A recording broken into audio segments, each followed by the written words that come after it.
ಕಡಲೆಬೇಳೆ ಮಸಾಲ ವಡೆ 3-4 ದಿವಸದ ತನಕ ಕೆಡದೆ ಇಡಬೇಕು ಅಂತ ಅಂದರೆ ಇವತ್ತಿನ ವಿಡಿಯೋದಲ್ಲಿ ನಾನು ಹೇಳ್ಕೊಡ್ತೀರಾ ಅಂತ ಟಿಪ್ಸ್ನ ಫಾಲೋ ಮಾಡಿ. ತುಂಬ ಚೆನ್ನಾಗಿರುತ್ತೆ, ಹಾಗೆ ಗರಿಗರಿಯಾಗೂ ವಡೆ ಬರುತ್ತೆ. ಬನ್ನಿ ಫ್ರೆಂಡ್ಸ್, ವಿಡಿಯೋ ಸ್ಟಾರ್ಟ್ ಮಾಡೋಣ. ಅದಕ್ಕಿಂತ ಮುಂಚೆ ಹೊಸದಾಗಿ ಯಾರಾದರೂ ನನ್ನ ಚಾನಲ್ಗೆ ಜಾಯ್ನ್ ಆಗಿದ್ರೆ ದಯವಿಟ್ಟು ಸಬ್ಸ್ಕ್ರೈಬ್ ಮಾಡ್ಕೊಂಡು ನೋಡಿ. ಮೊದಲಿಗೆ ನಾನಿಲ್ಲಿ ಖಾರನ ರೆಡಿ ಮಾಡ್ಕೊಳ್ಳೋಕ್ಕೆ ಒಂದು ಚಿಕ್ಕ ಜಾರ್ಗೆ ಸ್ವಲ್ಪ ಕರಿಬೇವಿನ ಸೊಪ್ಪು ಹಾಕೊತಾ ಇದ್ದೀನಿ. ಹೆಚ್ಚು ಕಮ್ಮಿ ಒಂದು ಹಿಡಿಯಷ್ಟು ತೊಗೊಂಡಿದ್ದೀನಿ. ಖಾರಕ್ಕೆ ತಕ್ಕಷ್ಟು ಒಣಮೆಣಸಿನ್ಕಾಯಿ, ಒಂದು ದಪ್ಪದು ಬೆಳ್ಳುಳ್ಳಿ, 1.5 ಸ್ಪೂನಷ್ಟು ಜೀರಿಗೆ. ನಾನಿಲ್ಲಿ 3 ಪಾವು ಕಡಲೆಬೇಳೆಗೆ ಆಗೋಷ್ಟು ಐಟಮ್ಸ್ನ ಹಾಕೊತಾ ಇದ್ದೀನಿ. ನೀವೇನಾದರೂ ಜಾಸ್ತಿ ಹಾಕ್ಕೊಂಡ್ರೆ ಇನ್ನೂ ಸ್ವಲ್ಪ ಜಾಸ್ತಿ ಹಾಕ್ಕೊಳ್ಳಿ. ಜೊತೆಗೆ ಹಸಿ ಶುಂಠಿ, ಸ್ವಲ್ಪ ಚಕ್ಕೆ, 2 ಲವಂಗ, ಸ್ವಲ್ಪ ಅರಿಶಿನ ಪುಡಿ ಕಲ್ಲರ್ಗೋಸ್ಕರ, ರುಚಿಗೆ ತಕ್ಕಷ್ಟು ಉಪ್ಪು. ಈಗ ರುಬ್ಕೊಂಬರೋಣ. ರುಬ್ಬುವಾಗ ನೀವು ನೀರು ಮಿಕ್ಸ್ ಮಾಡಲೇಬಾರ್ದು. ಇನ್ ಕೇಸ್ ಆಗಿಲ್ಲ ಅಂದರೆ ಸ್ಪೂನಲ್ಲಿ ಒಂದೇ ಒಂದು ಸ್ಪೂನಷ್ಟು ಹಾಕ್ಕೊಂಡ್ರೆ ಸಾಕು. ರುಬ್ಬಿದಾಗಿದೆ. ಇವಾಗ ನೆನೆಸಿಟ್ಕೊಂಡಿರೋಂಥ ಕಡಲೆಬೇಳೆನ ದೊಡ್ಡ ಜಾರ್ಗೆ ಹಾಕ್ಕೊತಾ ಇದ್ದೀನಿ. ಕಡಲೆಬೇಳೆನ ನಾನು 3 ಅವರ್ ತನಕ ನೆನೆಸ್ಕೊಂಡಿದ್ದೀನಿ. ಕಡಲೆಬೇಳೆ ಹಾಕ್ಕೊಂಡ್ಮೇಲೆ ರುಬ್ಕೊಂಡಿರೋಂಥ ಖಾರನೂ ಹಾಕ್ಕೊಂಡು ರುಬ್ಕೊತಾ ಇದ್ದೀನಿ. ನೀವು ಕಡಲೆಬೇಳೆ ರುಬ್ಕೊಳ್ಳುವಾಗ ದಪ್ಪ ಥರನೇ ರುಬ್ಕೊಳ್ಳಿ, ಚೆನ್ನಾಗಿ ಬರುತ್ತೆ. ತೀರಾ ನುಣ್ಣಗೆ ರುಬ್ಬೇಡಿ, ಚೆನ್ನಾಗಿ ಬರಲ್ಲ ಅದು. ಈ ಥರ ದಪ್ಪ ಥರ ರುಬ್ಕೊಂಡ್ರೆ ತುಂಬ ಚೆನ್ನಾಗಿ ಬರುತ್ತೆ, ವಡೆ ಕ್ರಿಸ್ಪಿಯಾಗಿ ಬರುತ್ತೆ. ಈಗ ಒಂದು ಬೇರೆ ಪಾತ್ರೆಗೆ ಈರುಳ್ಳಿ ಮತ್ತು ಕರಿಬೇವಿನ ಸೊಪ್ಪನ್ನ ಸಣ್ಣಕ್ಕೆ ಹೆಚ್ಚಿಟ್ಕೊಂಡಿದ್ದೀನಿ. ಅದರೊಳಗಡೆಗೆ ರುಬ್ಕೊಂಡಿರೋ ಅಂಥ ಕಡಲೆಬೇಳೆನ ಮಿಕ್ಸ್ ಮಾಡ್ಕೊತಾ ಇದ್ದೀನಿ.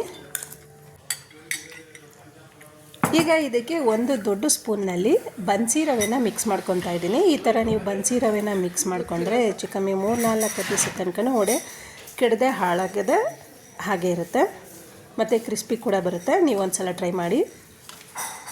ನೀಟಾಗಿ ಒಂದು ಸಲ ಎಲ್ಲ ಕಡೆ ಮಿಕ್ಸ್ ಮಾಡ್ಕೊಳ್ಳಿ. ಈಗ ನಾನು ತೋರಿಸ್ತಿದ್ದೀನಲ್ವ, ಅಷ್ಟಷ್ಟು ದಪ್ಪ ಉಂಡೆಗಳನ್ನ ಮಾಡಿಕೊಂಡು ವಡೆನ ಮಾಡ್ಕೊಬೇಕಾಗುತ್ತೆ. ನೀವು ಈ ಥರ ಕೈನಲ್ಲೇ ಅವಾಗಲೇ ಕೈಯಲ್ಲೇ ಈ ಥರ ಅಗಲ ಮಾಡಿಕೊಂಡು ಡೈರೆಕ್ಟಾಗಿ ಎಣ್ಣೆನಲ್ಲೂ ಬಿಡ್ಬೋದು. ಅಥವಾ ನಮಗೆ ಇಲ್ಲ ಲೇಟ್ ಆಗುತ್ತೆ ಅನ್ನೋದಾದರೆ ಈ ಥರ ಒಂದು ಕವರ್ ಮಾಡಿಕೊಂಡು ದಪ್ಪ ನಾನು ತೋರಿಸಿದ್ನಲ್ಲ ಅಷ್ಟು ದಪ್ಪ ಉಂಡೆಗಳನ್ನ ಮಾಡಿಕೊಂಡು ಈ ಥರ ಕವರ್ ಮೇಲೆ ಹಾಕ್ಕೊಳ್ತಾ ಬನ್ನಿ. ಕವರ್ ಮೇಲೆ ನೀವು ಆ ಥರ ಹಾಕ್ಕೊಂಡ್ರೆ ತಟ್ಟೋ ಅವಶ್ಯಕತೆಯೇ ಇಲ್ಲ. ನೀವು ಕವರ್ ಮೇಲೆ ಹಾಕಿದ ತಕ್ಷಣ ಒಂದು ಸಲ ಸ್ವಲ್ಪ ಜೋರಾಗಿ ಹಾಕಿದ ತಕ್ಷಣ ವಡೆ ರೆಡಿ ಆಗಿಬಿಡುತ್ತೆ. ಅದೇ ವಡೆನ ಎತ್ಕೊಂಡು ಒಂದೊಂದಾಗಿ ಎಣ್ಣೆಯಲ್ಲಿ ಬಿಡ್ತಾ ಬರಬೇಕು. ನೀವು ಇಲ್ಲಿ ಎಣ್ಣೆಯಲ್ಲಿ ಬಿಡುವಾಗ ಎಣ್ಣೆ ಸ್ವಲ್ಪ ಕಾದಿರಲಿ. ಆದರೆ ನೀವು ಎಣ್ಣೆ ಒಳಗಡೆ ವಡೆ ಹಾಕುವಾಗ ಸ್ಟವ್ನ ಸಿಮ್ನಲ್ಲಿಡಿ. ಯಾಕಂದರೆ ಉರಿನ ಜಾಸ್ತಿ ಮಾಡಿಕೊಂಡು ನೀವು ವಡೆನ ಹಾಕಿದ್ರೆ ವಡೆ ಮೇಲ್ಗಡೆ ತುಂಬ ಸೀದೋಗುತ್ತೆ, ಅದರ ಒಳಗಡೆ ಹಿಟ್ಟಿರ್ತರನೇ ಇರುತ್ತೆ. ಅದಕ್ಕೋಸ್ಕರ ನೀವು ಈಗ ವಡೆನ ಎತ್ಕೊಂಡ್ಮೇಲೆ ಮತ್ತೆ ವಡೆ ಹಾಕ್ತೀರಾ ಅಲ್ವಾ, ಆವಾಗ ಸ್ಟವ್ನ ಸಿಮ್ ಮಾಡ್ಕೊಳ್ಳಿ. ವಡೆನ ಹಾಕಾದ್ಮೇಲೆ ಉರಿನ ಜಾಸ್ತಿ ಮಾಡಿ. ಇವಾಗ ಈ ಥರ ಉಲ್ಟಾ ಬೇಯಿಸ್ಕೊತಾ ಬನ್ನಿ.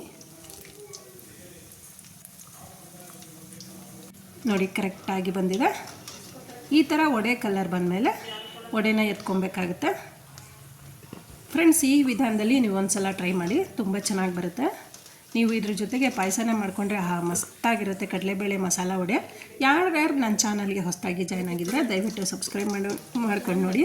ಹಾಗೆಯೇ ಈ ವಿಡಿಯೋ ಇಷ್ಟ ಆದರೆ ನಿಮ್ಮ ಫ್ಯಾಮಿಲಿ ಮೆಂಬರ್ಸ್ಗೆ, ಸ್ನೇಹಿತರಿಗೆ ದಯವಿಟ್ಟು ಮರಿದಿರ ಈ ವಿಡಿಯೋನ ಲಿಂಕ್ನ ಶೇರ್ ಮಾಡಿ. ಹಾಗೆ ವಿಡಿಯೋ ಇಷ್ಟ ಆಗಿದೆ ಲೈಕ್ ಮಾಡಿ, ಶೇರ್ ಮಾಡಿ, ಸಬ್ಸ್ಕ್ರೈಬ್ ಮಾಡಿ. ಮತ್ತೆ ಮುಂದಿನ ವಿಡಿಯೋದಲ್ಲಿ ಸಿಕ್ಕೋಣ. Thank you.